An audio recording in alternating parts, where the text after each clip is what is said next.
In this video, we will explore the top interview questions that auditors commonly face. These questions are designed to assess both technical knowledge and interpersonal skills essential for success in auditing roles. 1. How do you stay updated on the latest auditing standards and regulations?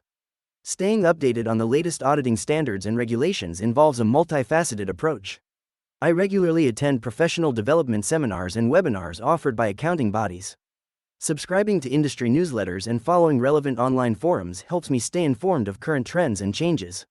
Additionally, I participate in local chapter meetings of professional organizations, where discussions often revolve around recent updates. Engaging with peers and mentors in the field also allows for knowledge sharing and insights into best practices. 2. Can you walk us through your typical audit process from planning to reporting? The audit process begins with thorough planning, where objectives are defined and a risk assessment is conducted. This involves understanding the client's business and identifying areas of risk.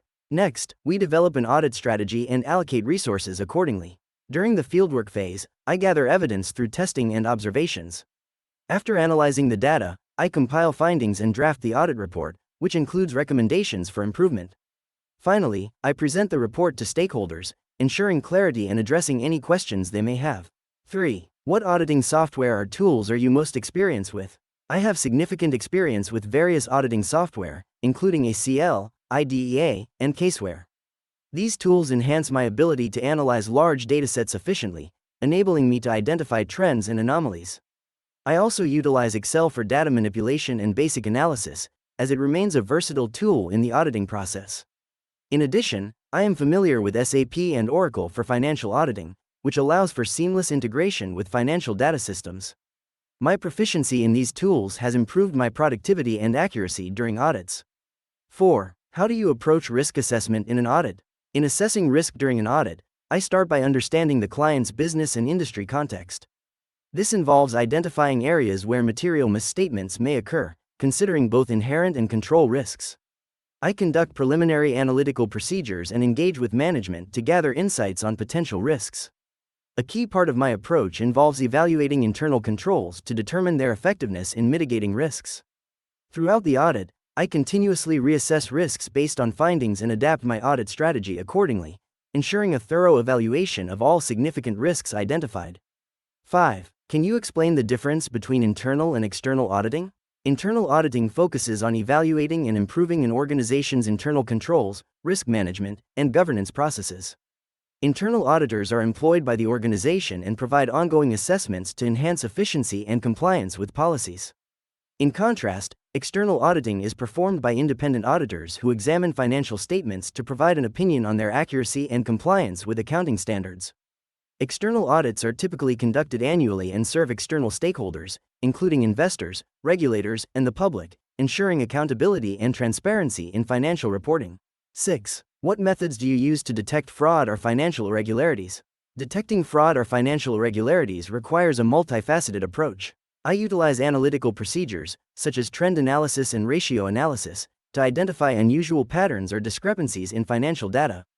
Conducting thorough risk assessments helps pinpoint areas of potential fraud risk. I also employ data analytics tools to examine large datasets for anomalies. Additionally, I conduct interviews and gather insights from employees to uncover any red flags. Continuous professional skepticism is crucial, as it allows for a more critical evaluation of evidence and information provided during the audit process.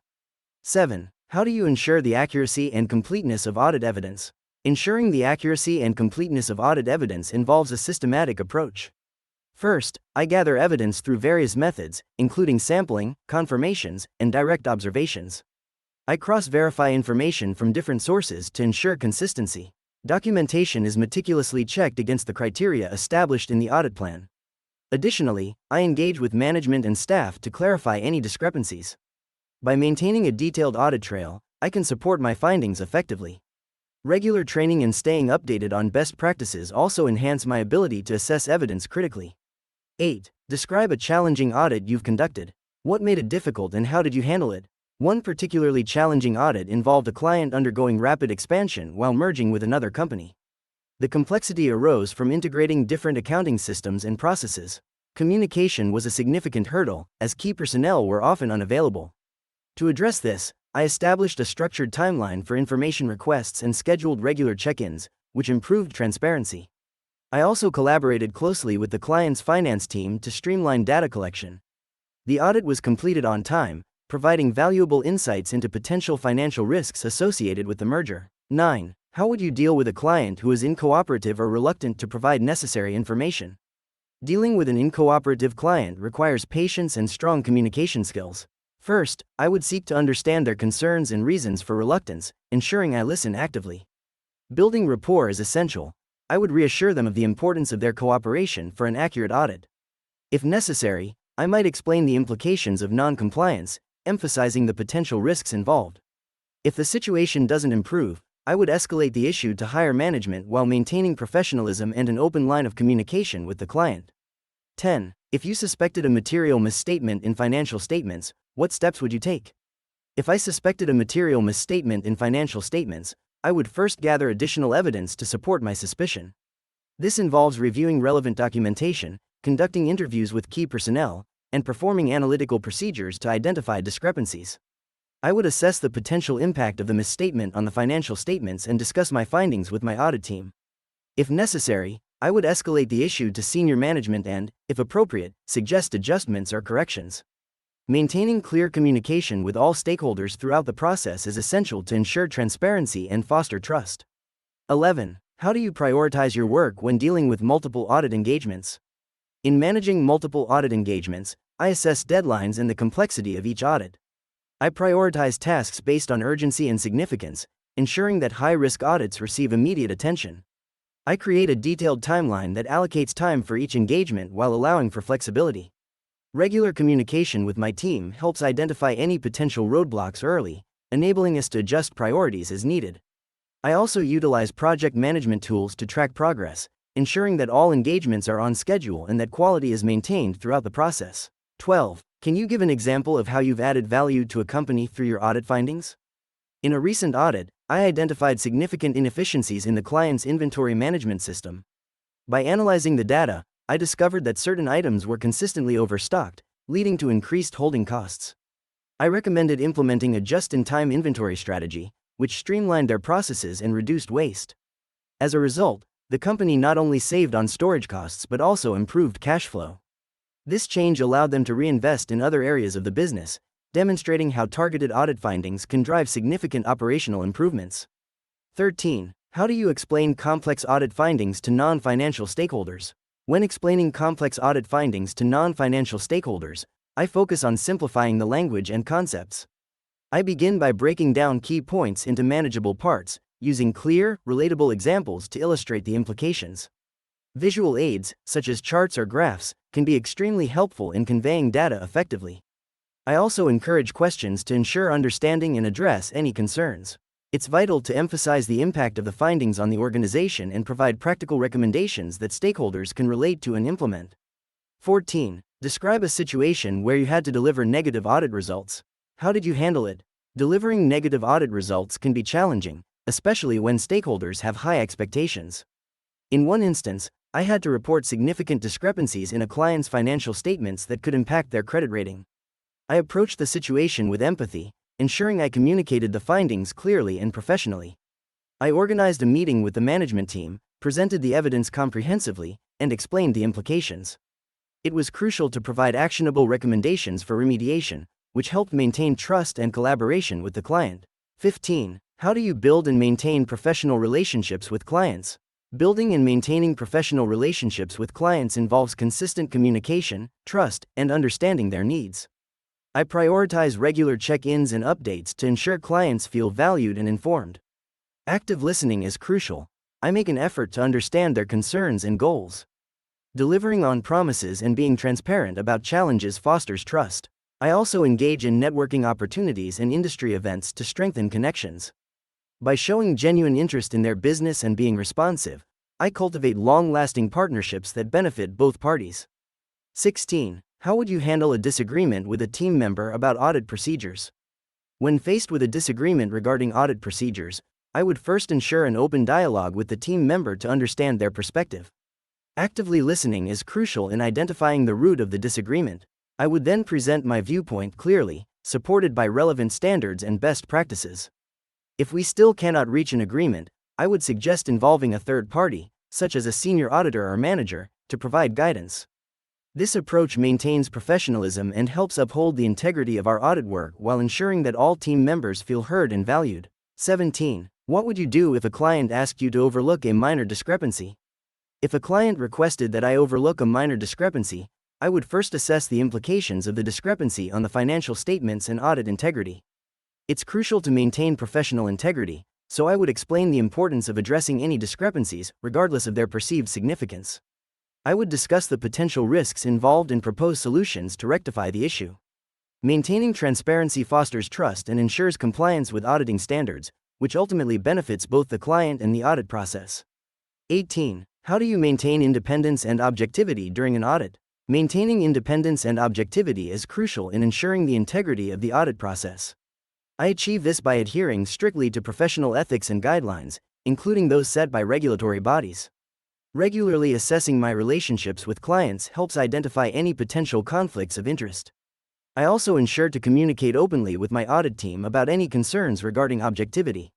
Engaging in continuous professional development keeps me updated on best practices, reinforcing my commitment to unbiased and independent auditing practices. Adopting a systematic approach to documentation further enhances transparency in my work.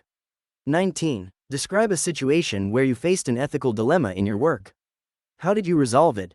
In one audit, I discovered discrepancies in expense reports that suggested potential fraudulent activity. The client was a longtime partner, and addressing this could jeopardize our relationship. I faced the dilemma of either remaining silent or reporting the findings.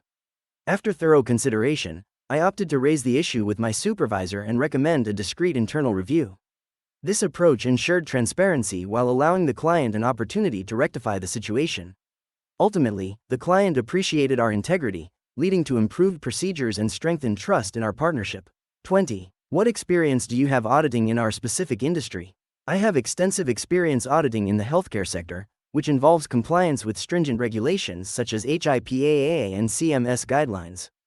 My role has included assessing internal controls, evaluating financial statements, and ensuring adherence to industry standards. I have worked with healthcare providers, insurance companies, and pharmaceutical firms, allowing me to understand the unique challenges they face.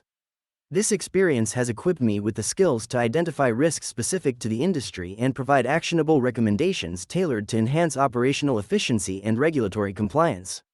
21. How familiar are you with the regulatory environment in our sector? I have extensive knowledge of the regulatory environment specific to your sector, including key frameworks and compliance requirements. I stay informed by regularly reviewing updates from relevant regulatory bodies, participating in industry seminars, and engaging with professional organizations. Understanding these regulations is crucial as they impact audit procedures and risk assessments. I ensure that my audit practices align with these regulations and maintain open communication with clients about any changes that may affect their compliance status. This proactive approach helps in guiding clients effectively through complex regulatory landscapes. 22. How do you mentor junior auditors on your team? Mentoring junior auditors involves a blend of guidance, support, and sharing of knowledge. I prioritize creating a welcoming environment where they feel comfortable asking questions. I conduct regular one-on-one sessions to discuss their progress, challenges, and career aspirations. I also encourage them to take on varied tasks during audits, allowing them to gain hands-on experience. Sharing best practices and insights from previous audits helps them understand complex concepts. I emphasize the importance of professional development, encouraging them to pursue relevant training and certifications.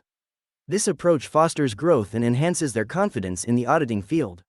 23. Describe your experience in leading audit engagements. Leading audit engagements involves coordinating the entire audit process from planning to completion. I have managed teams on various audits, ensuring that we meet deadlines while maintaining high-quality standards. My role includes delegating tasks, conducting risk assessments, and reviewing audit work to ensure compliance with regulations. Effective communication is vital, so I often liaise with clients to clarify expectations and address concerns. This experience has enhanced my leadership skills and taught me how to motivate team members to achieve their best work while fostering a collaborative environment. 24. How do you incorporate feedback from previous audits into your work? Incorporating feedback from previous audits is crucial for continuous improvement. I start by reviewing the feedback thoroughly, identifying key areas that require attention. Then, I discuss these insights with my team during planning meetings, ensuring everyone is aware of past challenges and lessons learned. Implementing checklists based on previous feedback helps streamline processes and enhance accuracy. I also encourage open communication with stakeholders to clarify expectations and gather additional input. By fostering a culture of learning, I ensure that feedback translates into actionable improvements for future audits. 25. What area of auditing do you feel you need to improve in, and what steps are you taking to address it? I recognize that I need to enhance my skills in data analytics within auditing. With the increasing reliance on technology and large datasets, having a strong foundation in data analysis is essential for effective auditing.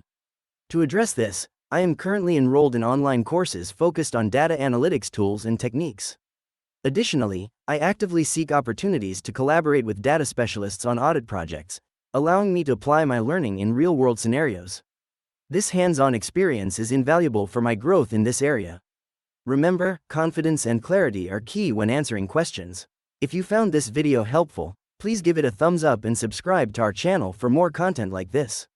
Your support helps us create more valuable resources for you. Thank you for watching.